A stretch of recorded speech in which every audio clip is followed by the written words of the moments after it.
پس از 3 روز درس‌های عبدالجلیل در یکی از دانشگاه‌های روسیه سر می‌شود. نمی‌داند به درسش می‌رسد یا نه. 2 ماه پیش امتحان‌ها رو سپردیم و در دوام 2 هفته جوابش برام پریکاز ما برام یعنی فرمان برام که ما گذاشتیم داخل شدیم و دوام همین دو ماه هست که ما انتظاریم که راه‌ها گشوده می‌شوند و ما رو اجازه میدن که ما به روسیه رویم.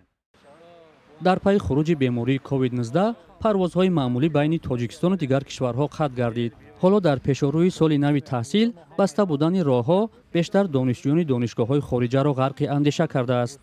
عبدالجلیل میگوید وضعیت را درک میکند ولی اگر سفرش به روسیه با تأخیر انجام یابد به نقشه‌های میانبردش تاثیر میگذارد. در مسئله همین هیدروپولیس استیپندیا برای ما مشکلی ایجاد میکند که ما باید در همون کارت سبربانک که خود روسیه رجیستراسیون کنیم که همون هیدروپولی ما رو در همون جا میگذارن. وقتی ما در اینجا هستیم ما در اینجا کارت سبربانک روسیه رو گرفتن نمیتوانیم. اونجا رجیستراسیون کردن نمیتوانیم.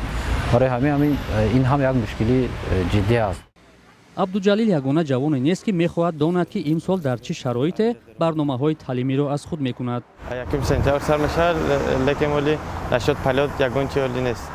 یگان خبر نیست ولی یگان خبر شید زنگ بزنیم میگم. نگرانی جوانان در حالی است که وزارت معارف و علم تاجیکستان میگوید در رابطه با این مسئله به چندی از کشورهای خارجه نامه رسمی ارسال نمودند. جمهوری بلاروس و جمهوری اوکراین آمادگی خیش را برای قبول شهروندان جمهوری تاجیکستان دانشجویانی که به مؤسسه‌های عالی جمهوری بلاروس و جمهوری اوکراین داخل شدند و در آنجا تحصیل میکنند آمادگی خیش را برای قبول آنها ابراز نمودند و در اساس این در یک جایگی با وزارت کارهای خارجی و نهادهای وزارت کارهای خارجی در خارج کشور